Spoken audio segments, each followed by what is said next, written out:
사도신경을 통하여 신앙을 고백합니다.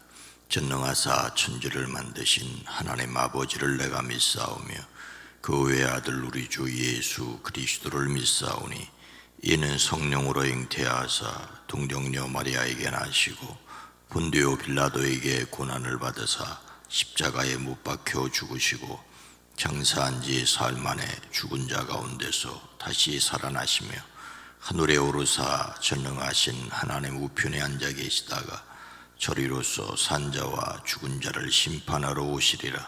성령을 믿사오며 거룩한 공회와 성도가 서로 교통하는 것과 죄를 사하여 주시는 것과 몸이 다시 사는 것과 영원히 사는 것을 믿사옵나이다. 아멘. 하나님 아버지, 감사와 찬송과 영광을 올려드립니다. 우리의 매일매일 주님이 주시는 생명으로 은혜로 살아가는 것임을 고백합니다. 오늘 하루도 은혜에 걸맞는 책임 있는 삶을 살아가게 허락하시되 이 또한 힘과 능력과 권세를 주시는 줄로 믿고 감사를 드립니다. 주여, 이 시간을 깨워 기도합니다. 우리의 기도에 포함되어 있는 이름들이 복되게 하옵소서. 오랜 기도, 간절한 기도를 들으시옵소서. 작정하여 기도할 때 주여 들으시고 그 이름들이 복되게 하옵소서. 해결되어야 될 문제들이 해결되어지게 하시고 만나야 할 사람을 만나게 하시고 특별히 영과 혼과 육을 강건케 허락하여 주시옵소서. 주여, 당신의 사랑하는 이들이 이 땅을 위하여 나라와 민족을 위하여 드리는 기도를 주여 들으시옵소서. 응답하여 주시옵소서. 주여, 하나님이 보호하사 우리나라 만세가 되어지기를 기도하고 간구합니다. 주여, 이 땅을 회복시켜 주시옵소서. 예수님의 이름으로 축복하여 간절히 기도드리옵나이다. 아멘. 찬송가 511장입니다. 예수 말씀하시기를.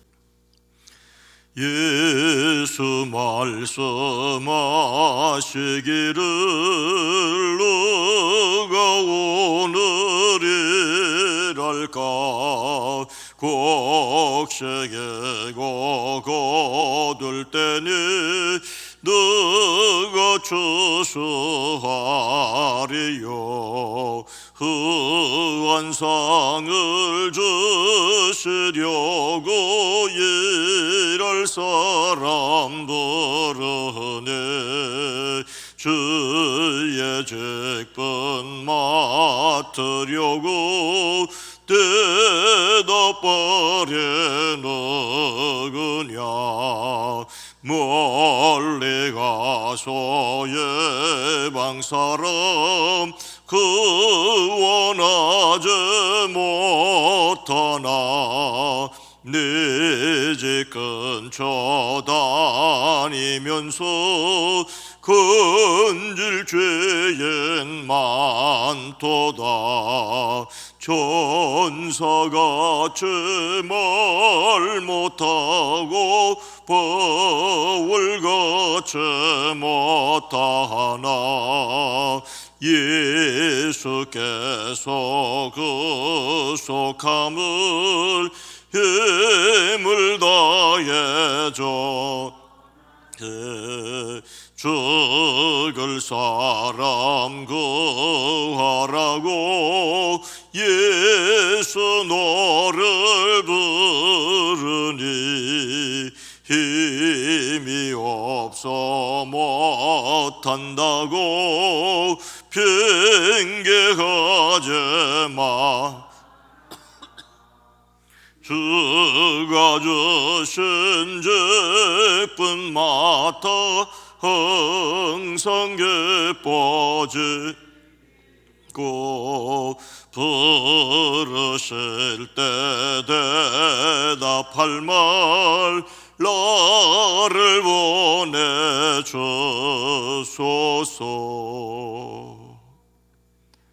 사순절 7일차 3월 9일 말씀입니다. 고난의 종 메시아 이사야 53장 계속되는 말씀 7절로 12절 말씀을 함께 읽도록 하겠습니다. 그가 곤욕을 당하여 괴로울 때에도 그의 입을 열지 아니하였으며 마치 도수장으로 끌려가는 어린 양과 털 깎는 자 앞에서 잠잠한 양같이 그의 입을 열지 아니하였도다. 그는 곤욕과 신문을 당하고 끌려갔으나 그 세대 중에 누가 생각하기를 그가 살아있는 자들의 땅에서 끊어짐은 마땅히 형벌받을 내 백성의 허물 때문이라 하였으리요. 그는 강포를 행하지 아니하였고 그의 입에 거짓이 없었으나 그의 무덤이 악인들과 함께 있었으며 그가 죽은 후에 부자와 함께 있었도다. 여호와께서 그에게 상함을 받게 하시기를 원하사 질고를 당하게 하셨은즉 그의 영혼을 속건 제물로 드리기에 이르면 그가 씨를 보게 되며 그의 날은 길 것이요 또 그의 손으로 여호와께서 기뻐하시는 뜻을 성취하리로다. 그가 자기 영혼을 수고한 것을 보고 만족하게 여길 것이라. 나의 의로운 종이 자기 지식으로 많은 사람을 의롭게 하며 또 그들의 죄악을 친히 담당하리로다. 그러므로 내가 그에게 존귀한 자와 함께 몫을 받게 하며 강한 자와 함께 탈취한 것을 나누게 하리니 이는 그가 자기 영혼을 버려 사망에 이르게 하며 범죄자 중 하나로 헤아림을 받았음이라. 그러나 그가 많은 사람의 죄를 담당하며 범죄자를 위하여 기도하였느니라. 아멘. 고난의 종 메시아의 모습. 우리는 고난의 종으로 이 땅에 오신 메시아 그리스도를 믿습니다. 오늘 말씀 사도행전 4장 8절로 10절 그리고 13절 말씀입니다. 신약 성경 191면입니다. 사도행전 4장 8절로 10절 말씀, 13절 말씀을 함께 읽도록 하겠습니다. 이에 베드로가 성령이 충만하여 이르되 백성의 관리들과 장로들아, 만일 병자에게 행한 착한 일에 대하여 이 사람이 어떻게 구원을 받았느냐고 오늘 우리에게 질문한다면 너희와 모든 이스라엘 백성들은 알라. 너희가 십자가에 못 박고 하나님이 죽은 자 가운데서 살리신 나사렛 예수 그리스도의 이름으로 이 사람이 건강하게 되어 너희 앞에 섰느니라. 그들이 베드로와 요한이 담대하게 말함을 보고 그들을 본래 학문 없는 범인으로 알았다가 이상히 여기며 또 전에 예수와 함께 있던 줄도 알고. 아멘. 오늘도 나사렛 예수 그리스도의 이름으로 담대하시기를 주의 이름으로 축복합니다. 오후 3시 기도 시간이 되어서 베드로와 요한이 성전으로 기도하러 올라갔지요. 그때 나면서부터 못 걷는 사람들이 떠매고 왔습니다. 그들은 성전으로 들어가는 사람들에게 구걸하게 하려고 이 못 걷는 사람을 날마다 미문, 아름다운 문이라는 성전문 곁에 앉혀놓았습니다. 그가 베드로와 요한을 보고 구걸하였습니다. 베드로가 요한과 더불어 그를 눈여겨보고 그에게 말하지요. 우리를 보시오. 그 못 걷는 사람은 무엇을 얻으려니 하고 두 사람을 빤히 쳐다보았습니다.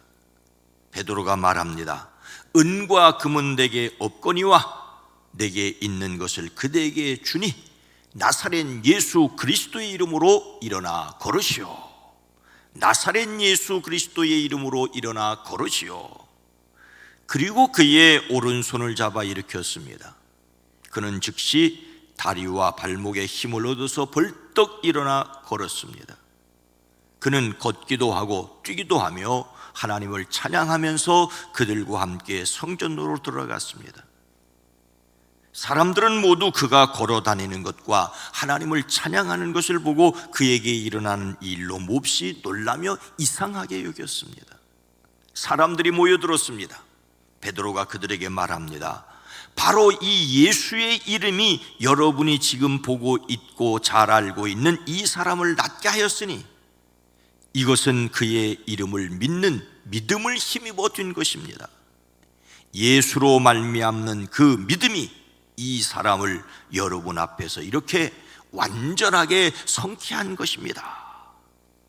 베드로와 요한이 아직도 사람들에게 말하고 있을 때 제사장들과 성전 경비대장과 사두개파 사람들이 몰려왔습니다. 그들은 사도들이 백성을 가르치는 것과 예수님의 부활을 내세워 죽은 사람의 부활을 선전하는 것에 격분하여 사도들을 붙잡았습니다. 날이 이미 저물었으므로 다음 날까지 가두어 두었지요. 이튿날 유다의 지도자들과 장로들과 율법학자들이 예루살렘에 모였습니다. 대제사장 안나스를 비롯해 가야바와 요한과 알렉산더와 그 밖에 대제사장의 가문에 속한 사람들이 모두 참석하였습니다. 그들은 사도들을 가운데 세워놓고 묻습니다. 그대들은 대체 무슨 권세와 누구의 이름으로 이런 일을 하였소? 우리가 허락도 해주지 않았는데 도대체 무슨 권세와 누구의 이름으로 성전에서 이런 일을 했느냐고 따져 묻고 있습니다. 베드로는 어떻게 그들 앞에서 변론할 수 있었습니까? 이에 베드로가 성령이 충만하여 이르되 백성의 관리들아 장로들아, 성령이 충만하여 그들에게 말할 수 있었습니다. 사도행전의 중심 구절이라고 할 수 있는 1장 8절 말씀은 오직 성령이 너희에게 임하시면 너희가 권능을 받고 예루살렘과 온 유다와 사마리아와 땅끝까지 이르러 내 증인이 되리라고 하십니다. 성령이 임재하십니다. 근데 그 성령의 임재를 넘어 충만은 그리스도인의 삶에 꼭 필요합니다. 사도행전은 바로 성령 충만을 말씀하십니다. 충만하다는 말은 가득 찼다는 뜻이지요. 빈틈없이 채우는 것이 충만입니다. 이것은 상징적으로 강력한 감화를 받은 것이고 엄청난 영향을 받는 것이고 놀라운 힘을 공급받는 것입니다. 베드로는 성령의 강력한 이끄심에 따라 그들 앞에서 말할 수 있었습니다. 인간적인 힘으로 한 것이 아니었습니다. 그들에게는 베드로와 요한을 감옥에 잡아 가둘 힘이 있었습니다. 그들은 예수님도 빌라도에게 넘겨 돌아가시게 했던 사람들입니다. 그런데 그들 앞에서 그들에 의하여 십자가에 돌아가신 예수님의 이름을 말하는 것은 죽기를 각오한 일이었습니다. 이런 일을 할 수 있었던 것은 강력하게 임하신 성령의 능력이었습니다. 우리 그리스도인들은 자신이 성령 받은 사람이라는 것을 인정해야 합니다. 그러나 하나님께서 이루시는 특별한 사건이나 특별한 임무를 감당하기 위해 반드시 성령 충만함이 필요합니다. 죽음의 위기 앞에서도 두려워하지 않고 담대하기 위해서는 그때 특별히 필요한 하나님의 능력이 있어야 합니다. 성령 충만을 사모하는 성도들이 되어지기를 주의 이름으로 축복합니다. 성령 충만한 베드로가 그들 앞에서 전파한 내용의 핵심은 무엇입니까? 너희가 십자가에 못 박고 하나님이 죽은 자 가운데서 살리신 나사렛 예수 그리스도의 이름으로 이 사람이 건강하게 되어 너희 앞에 섰느니라. 십자가에서 돌아가셨으나 부활하신 예수님의 이름입니다. 겟세마네에서 기도하시던 예수님께서 그들에게 잡혀가실 때 그래도 베드로는 용감하게 따라갔었지요. 그러나 멀찍이 서서 몸을 움츠리고 있었습니다. 그를 알아본 사람들이 그를 가리키자 그는 예수님을 모른다고 하였습니다. 3번씩이나 예수님을 모른다고 부인하였습니다. 그랬던 그가 그들 앞에서 큰 소리를 치고 있습니다. 너희들이 죽인 예수님을 하나님이 살리셨다라고 말합니다. 이 예수님의 이름으로 그 사람이 고침을 받았다고 합니다. 베드로는 나사렛 예수 그리스도의 이름으로라고 분명히 말합니다. 이것은 앞서 성전 미문 앞에 앉았던 사람을 향하여 했던 말과 똑같습니다. 나사렛 예수 그리스도의 이름으로 일어나 걸으라고 하였었지요. 나사렛은 그다지 자랑스러운 이름이 아니었습니다.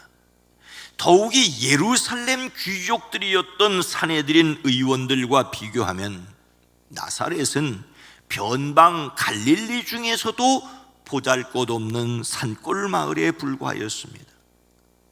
그러나 이제는 더 이상 초라한 이름이 아니었습니다. 하나님께서 높이셨으므로 만방에 드러낼 수 있는 영광스러운 이름이 되었습니다. 베드로는 더 나아가 매우 놀라운 선언을 합니다. 이 예수 밖에는 다른 아무에게도 구원은 없습니다. 사람들에게 주신 이름 가운데 우리가 의지하여 구원을 얻어야 할 이름은 하늘 아래 이 이름밖에 다른 이름이 없습니다. 오직 나사렛 예수의 이름으로입니다. 우리가 의지해야 할 이름도 나사렛 예수님이십니다. 이 예수님의 이름으로 승리함을 확신하시기를 주의 이름으로 축복합니다. 성령 충만하여 이 이름을 외칠 수 있었던 근거는 무엇일까요?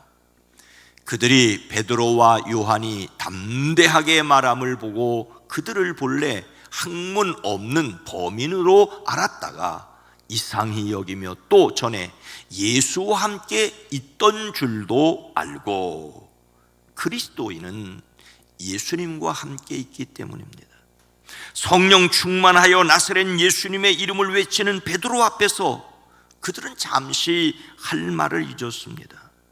그들은 베드로와 요한이 본래 배운 것이 없는 보잘것없는 평범한 사람, 평범한 촌사람으로 알았는데 그들이 이렇게 담대히 말하는 것을 보고 놀랐습니다.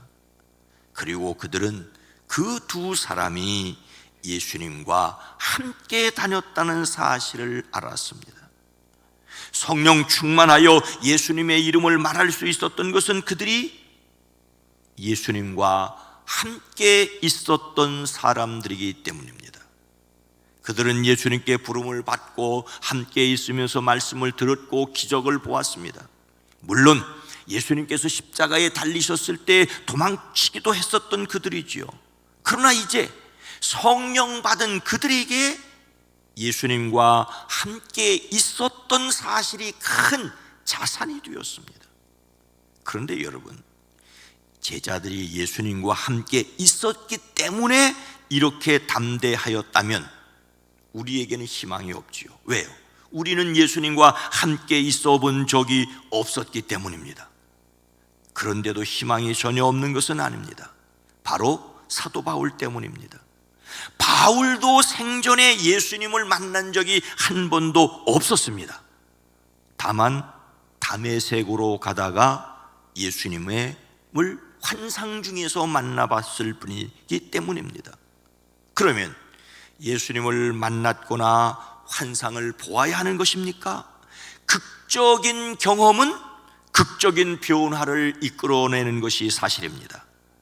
그러나 대부분 사람들은 극적인 경험 없이도 예수님을 믿습니다.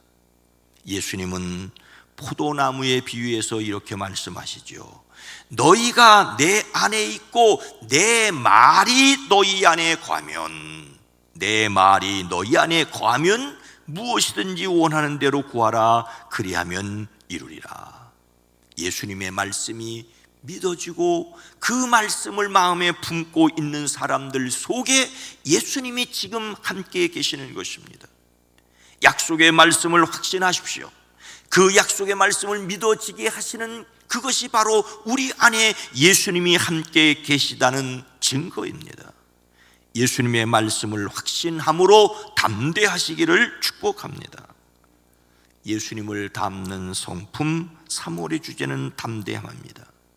예수님을 닮는 성품으로서 담대함은 해야 할 말이나 행동이 하나님의 시각에서 참되고 올바른 것임을 확신하는 것입니다. 우리는 그리스도인들은 성령 충만하여 예수님의 말씀을 기억하고 함께 계시는 것을 확신함으로 담대할 수 있습니다. 하나님이 세상을 이처럼 사랑하사 독생자를 주셨다는 그 말씀이 믿어짐을 통하여 내가 세상 끝날까지 너희와 항상 함께 있으리라는 말씀이 믿어짐으로 말미암아 우리의 감정을 넘어 우리를 지배하시고 이끌으시는 그분의 말씀과 그분의 현존 앞에서 진리를 말하기를 두려워하지 않는 사람들, 주님이 함께 계시다는 것이 믿어지기에 세상을 향하여 담대하게 살아가는 성도들이 되어지기를 주님의 이름으로 축원합니다. 거룩하신 하나님, 자비로우신 주님, 베드로처럼 주님께 부름을 받고 주님과 함께 다니지 않았어도, 사도 바울처럼 환상을 통하여 주님을 만난 적이 없어도 주님이 믿어지고 하나님이 세상을 이처럼 사랑하사 독생자를 주셨으니 주님이 사랑하시는 주님이 내 마음속에 계시는 것이 믿어짐으로 세상을 향하여 담대하게 살아가게 하시고 죽음의 위기 속에서도 결코 굴하지 않는 믿음의 사람들이 되어지게 하옵소서. 행여 넘어질 때가 있고 행여 주님을 모른다고 말할 때가 있다 할지라도 성령께서 다시 깨우쳐 주시고 이끌어 주심으로 말미암아 담대히 나사렛 예수님의 이름을 외칠 수 있는 저희들 되어지게 하옵소서. 오늘 하루도 주님이 나와 내 안에 함께 계심을 믿음으로 담대하게 하옵소서. 이 세상을 살아가는 저희 모두에게 지혜를 더하여 주시옵소서. 20대 대통령 선거를 맞는 이 나라 대한민국 국민들 마음 속에 올바른 선택을 할 수 있게 허락하여 주시옵소서. 악한 영, 더러운 영이 이 땅을 감싸지 아니하고 하나님의 성령이, 하나님의 지혜가 백성들의 마음 속에 있어지게 하옵소서. 예수님의 이름으로 간절히 기도드리옵나이다. 아멘. 오늘 말씀을 생각하며 성령으로 충만하여 담대하게 하옵소서. 우리 교회가 진리를 선포하는데 게으르지 않게 하옵소서. 오늘이 바로 제20대 대통령 선거일입니다. 백성들 전체가, 국민들 전체가 후회 없는 선택을 하게 하옵소서. 함께 기도합니다. 주여